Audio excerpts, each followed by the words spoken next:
going on, everybody? This is your boy, Leonard III, and we thank you for joining another episode of Because Podcast.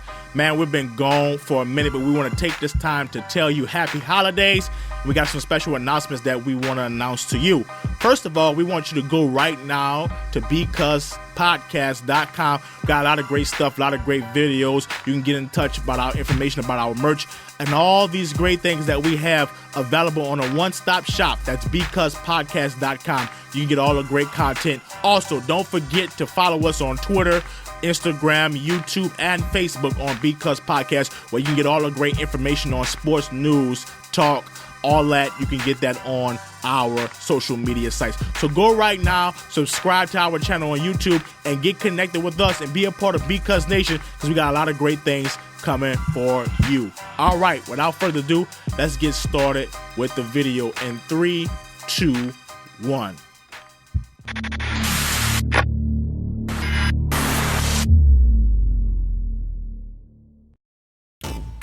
What's going on, everybody? What's going on? This is your boy, Leonard III, and we're back with another great episode of Because Podcast. I got some great stuff that I want to share to you. We're going to be talking about the NFC wild card scene, and there's two great games that's going to be happening this weekend on Sunday, starting with the Saints versus the Minnesota Vikings and the Seahawks versus the Philadelphia Eagles, man.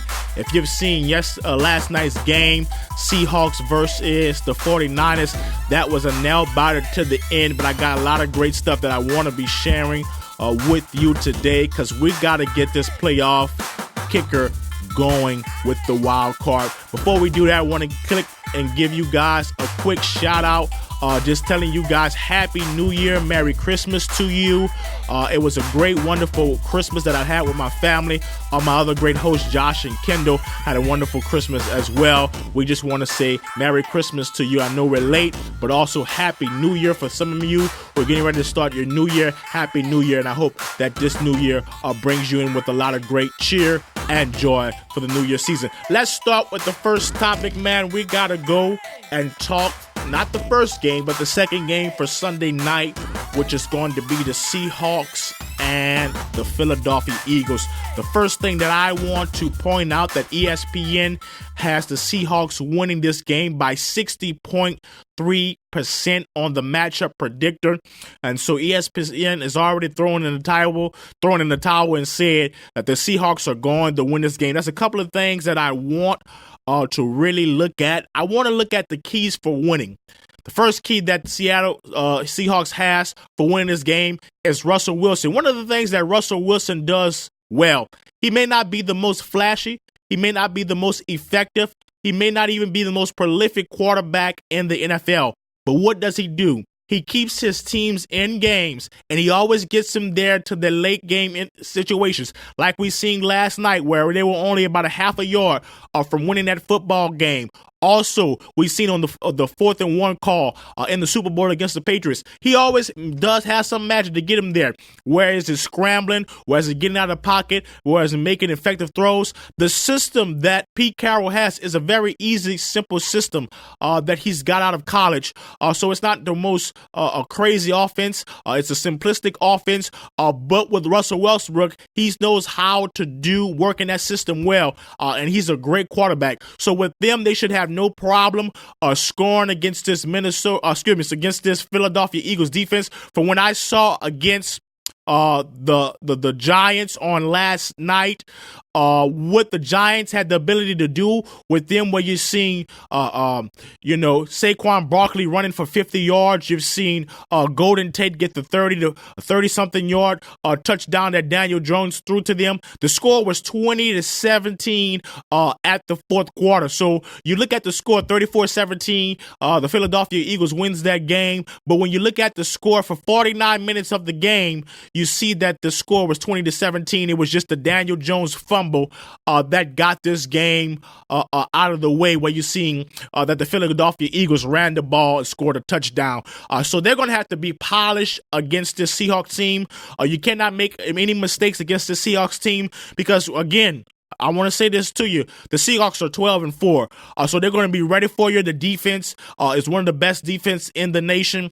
They have like I said, pretty good offense with Tyler Lockett at the receiving core with DK Metcalf. One of the things I don't like about this Seattle team, they drop a lot of passes. Russell Wilson can zip that ball and get it in there, but DK has to be more efficient. Metcalf has to be more efficient as catching the ball. A lot of passes hit his hands, went through his chest, and he was not able to receive it. They're going to have to be more polished, him and Lockett, to get those passes and be able to get those passes and get those first downs opportunities. Because when you're playing, maybe not against the Eagles, but as you're going, possibly playing the 49ers, you're going to have to be near perfect. One of the things I also want to talk about that the Seahawks have that's making them struggle is their rushing attack. With Procise and my guy, I just missed his name. I definitely want to get his name right. Chris Carson, who's the starting running back, out. They both had season-ending injuries. They did the initial acquisition of getting Marshawn Lynch, who's been out for a year, not playing football but sitting at his home. He was out for a year, but now he is back at the helm. Him and Homer are the guys who were leading the rushing attack. The Seahawks had 125 yards. They're going to need that to be effective. One of the things about this offense that Seattle has is that it's all going, and it all comes into play with their rushing attack. So if their rushing attack is not going, you're going to see a lot of times that they're going to try to just make up things with Russell Westbrook, and that's not going to be effective when it comes to playoff play. They're going to have to get over 100 yards, close to 150 yards rushing for them to be effective in winning the game. Looking at the quarterback comparison, I'm going to have to go with Wilson on this. He's 66% completing his passes, 4,110 yards, 31 touchdowns, 5 interceptions. He's the guy that's more effective and just a better quarterback this season. Carson Wentz has 63% passes completed. He had 4,039 yards, but where we see where Russell beats him, he had 27 touchdowns. We're talking about Wentz, and he had 7 interceptions. So we see right now that Seahawks are going to win the quarterback comparison. I think Philly may have a better rushing attack than Seattle. But what we seen from Marshawn, he did get a touchdown. He did look like a beast mode-esque on last night. If he gets some touches, he will be able to get some things going. And I think the Seahawks are going to be able to be effective with their rushing attack. It won't be like the days of old, but we're going to see with this team that they'll be able to do something against Philly's defense. Defensive front of Philly is really good, but where they have problems is that secondary. If you give Will some time, one of the things that I've seen on the game last night is that the 49ers did not give Russell Wilson anytime. There was some big bang plays where he got jammed up, got hit, got touched, and they're going to have to really polish that. That offensive line of the Seattle Seahawks are going to really have to work hard in this postseason if they want to go to the divisional round. We probably will see a little bit of that test against Minnesota, but you're definitely going to see it if they go and play Seattle again. You're definitely going to see them have to polish that. One of the things I also want to talk about for them to win the game is better offensive line play that we just talked about. There was too much scrambling and big hits on Russell Wilson. You got to clean it up. The receivers cannot drop passes, and you've got to get things started with the rushing attack. Those are the keys for Seattle winning the game. I want to go into Philly. For them to win, Carson Wentz has to show up big in this game. He cannot throw 200 yards. He cannot throw 250 yards. This has to be a 300-yard plus 3-touchdown game for them because he has a young receiving core who just got into the system with him. So he's going to have to be spot on the money in this game for his team to win and to be effective at beating Seahawks with that defense. And they're playing in Seattle, in CenturyLink Field, the 12-man. It's going to be very hard for those guys to win that game. I really don't see them having a good game, but if they're going to have a good game. It's going to start with Boston Scott and Miles Sanders. Those guys are going to have to really tune it up in this football game. Boston Scott, as you've seen last night, he had 3 touchdowns, but that doesn't mean anything because they played the Giants. And again, I say the Giants, they kept the game within 20-7 within the fourth quarter, so it was still a close game. But these guys are going to have to tune it up. They're going to have to be more polished. There's going to have to be more better protection on Carson Wentz because I let you know that defensive front of the Giants was getting there, and it was making Carson Wentz uncomfortable. If Seattle, I know they can probably do a better job than the Giants. If they get on Carson Wentz, it's going to be a hard, rough night for Carson Wentz, and so he's going to have to be more polished. He's going to have to really get things going. Stephanie getting to Joshua Perkins, making sure that his wide receiver core is effective at catching the ball and just being flat on the money. Because it's a young wide receiver core, he's got to be flat on the money. One of the things I really don't have that much about the Eagles because I really don't see them winning this game. They have a weak secondary. Defensive line is pretty good, but you have a young receiving core and you also have a young rushing core. I just think really that the Eagles are going to be outmatched in this game. And if Carson Wentz don't pull up 300 yards passing with 3 touchdowns, I don't think they're going to win this game. And right now I have the score 28-10. Seattle is going to win the game as that 60.3 matchup predictor says that Seattle is going to take it and beat the Eagles on Sunday at 3 o'clock as they're playing that game. I believe it's 3:25. The next game that we're going to go to, again, this is pretty much another no-brainer. We're here in the city of New Orleans, so I'm not going to go against my New Orleans Saints, but I'm going to speak as objectively as I can.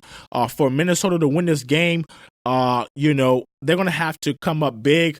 Kirk Cousins is going to be a big part of that. They got Stephon Diggs. Delvin Cook is also a big part of what they do in that team. They got some great players all around, great defensive front. One of the things that you can do against them now is really kill that secondary. If they don't get the breeze, and which is I don't see them getting the breeze very often, he's going to pick them apart. He's going to kill their secondary. And with Jared Cook now, the addition of Jared Cook and them gelling, and what I've seen against Carolina, Minnesota's really going to have to come big on the defensive side. That's going to be the ability to win the game, and to tell you the truth, Kirk Cousins is going to have to throw over 4 touchdowns. So if he doesn't throw over 4 touchdowns, they're not going to be able to win the game because the Saints are a team that are very capable of putting up 30 points, and they could put up 30 points just like that. I do believe that they're going to put up 30 points against Minnesota because they're playing in the Dome, and Kirk Cousins being a quarterback that's a system quarterback.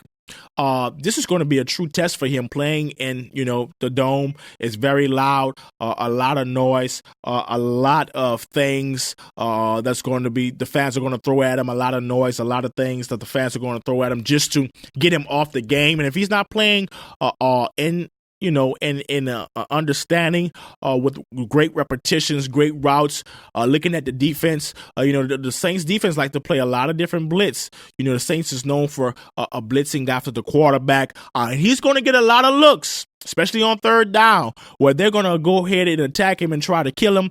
They're really going to try to hurt him. And so, they're going to have to be effective in that. They're going to have to really get Diggs going. They're going to have to really get Delvin Cook. They're going to have to start with that running game.